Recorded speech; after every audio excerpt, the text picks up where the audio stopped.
Graça e paz de Deus, nosso Pai, e do Senhor Jesus Cristo. Paulo faz essa saudação aos crentes em Roma.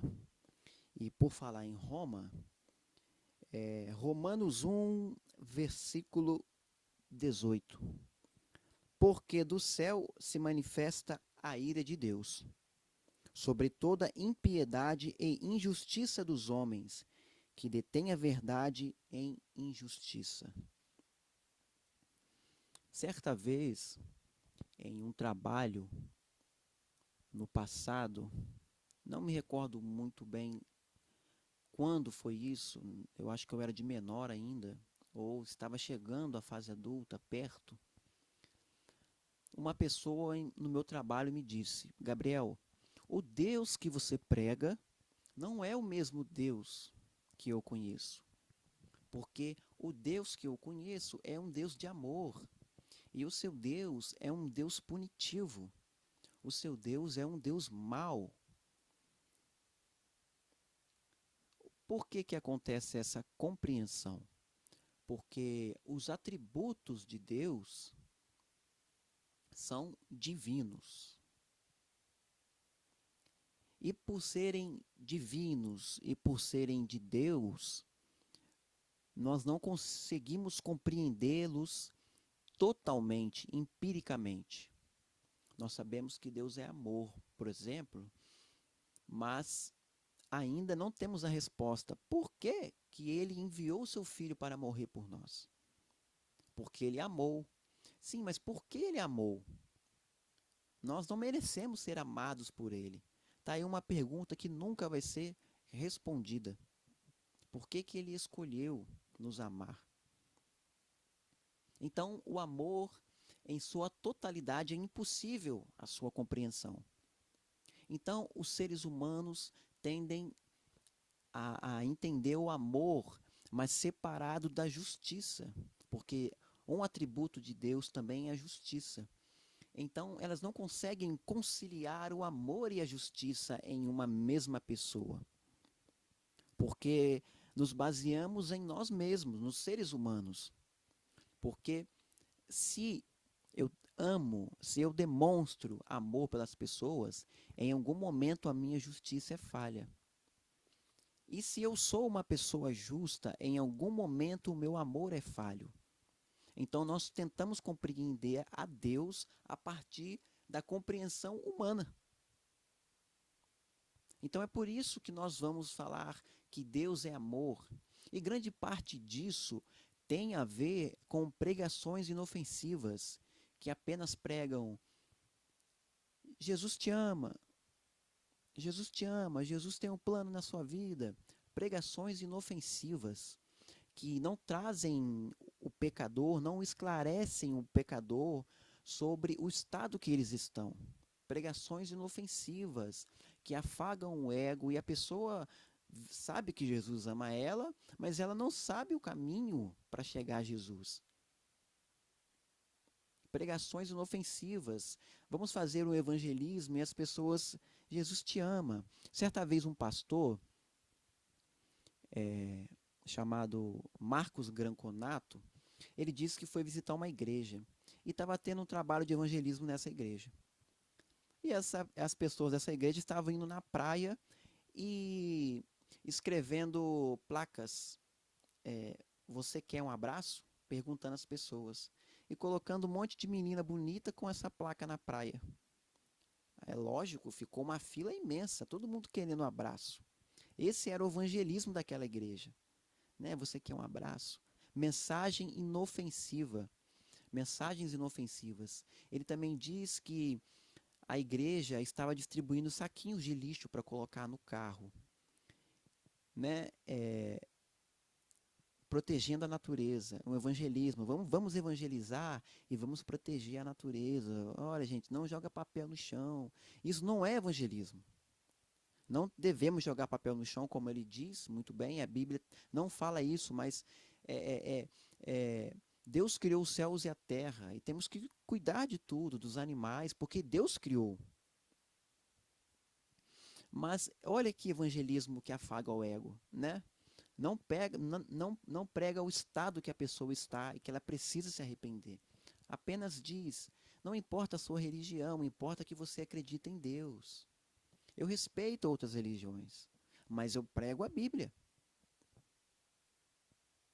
Então, por causa dessas pregações inofensivas, muitas pessoas estão sendo privadas de conhecer a doutrina da graça, a graça de Deus.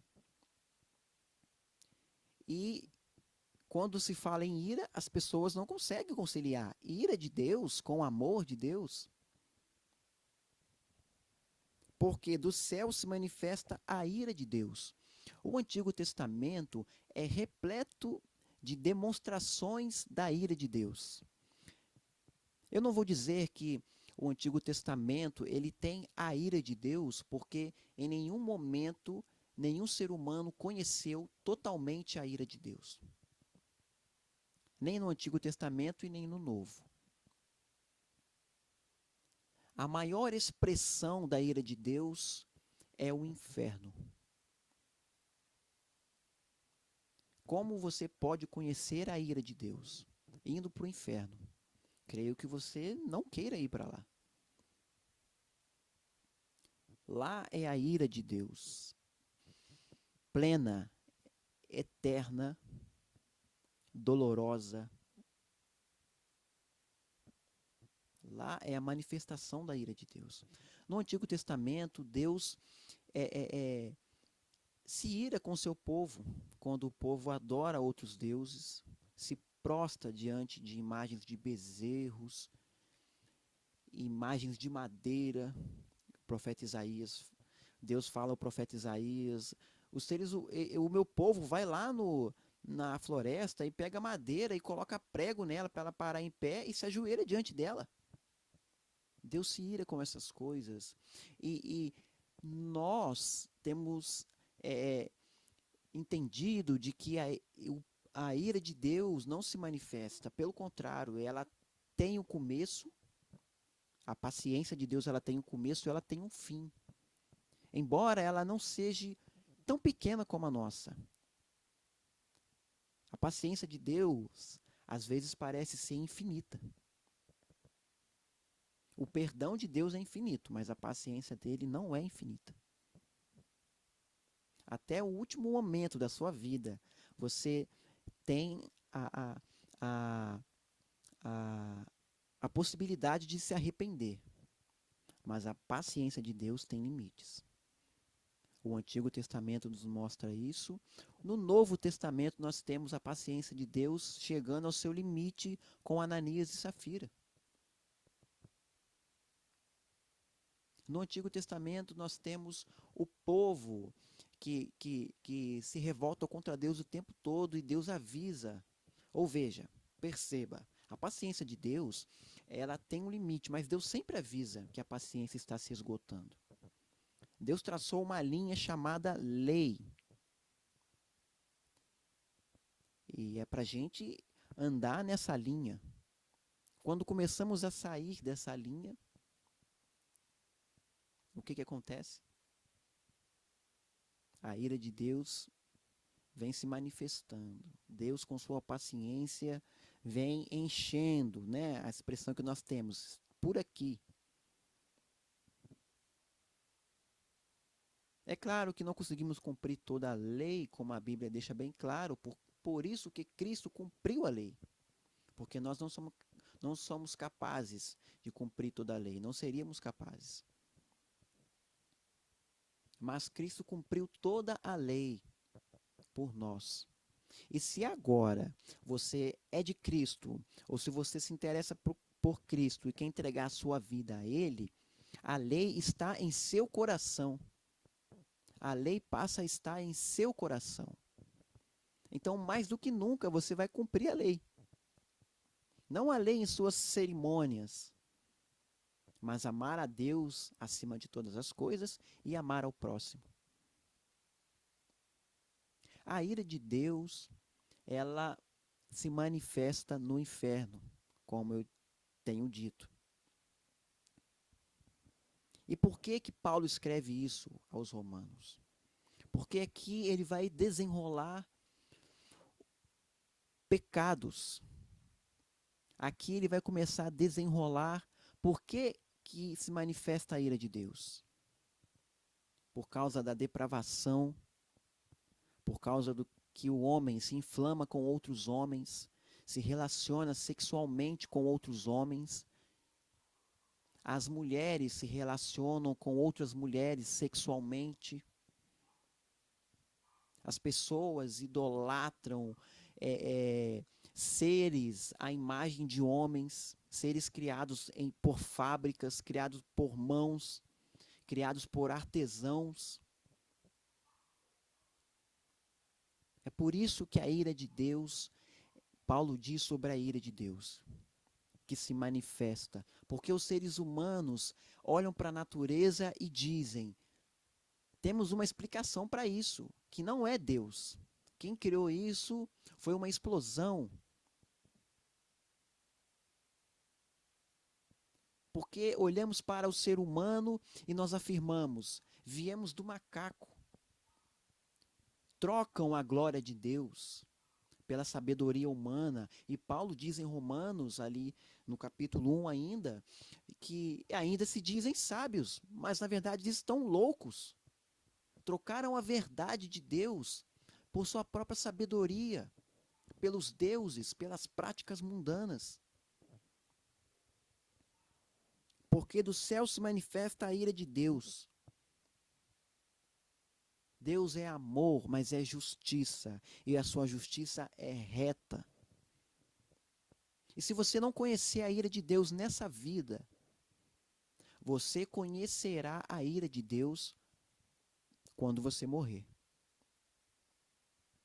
E para que isso não aconteça, arrependa-se de seus terríveis pecados.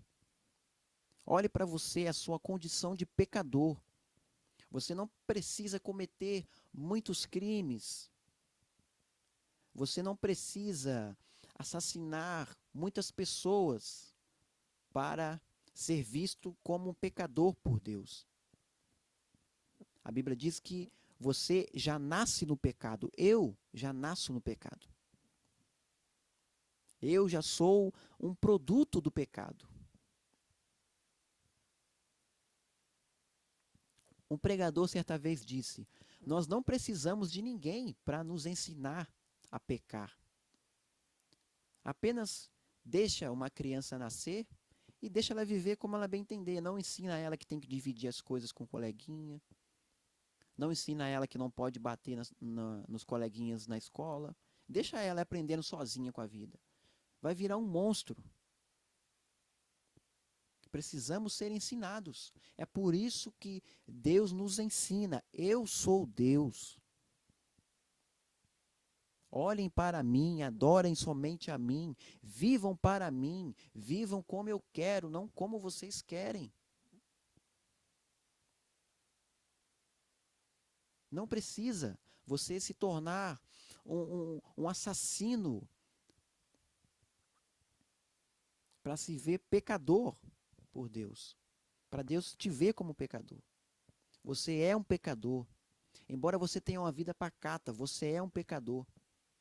Você precisa se arrepender, porque você crucificou o autor da vida.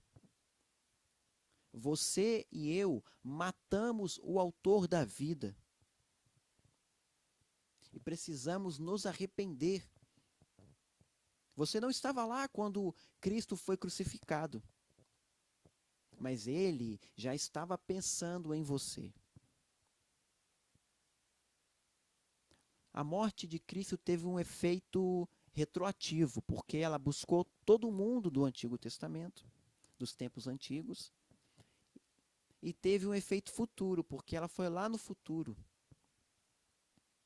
E também redimiu os que iam nascer, eu e você.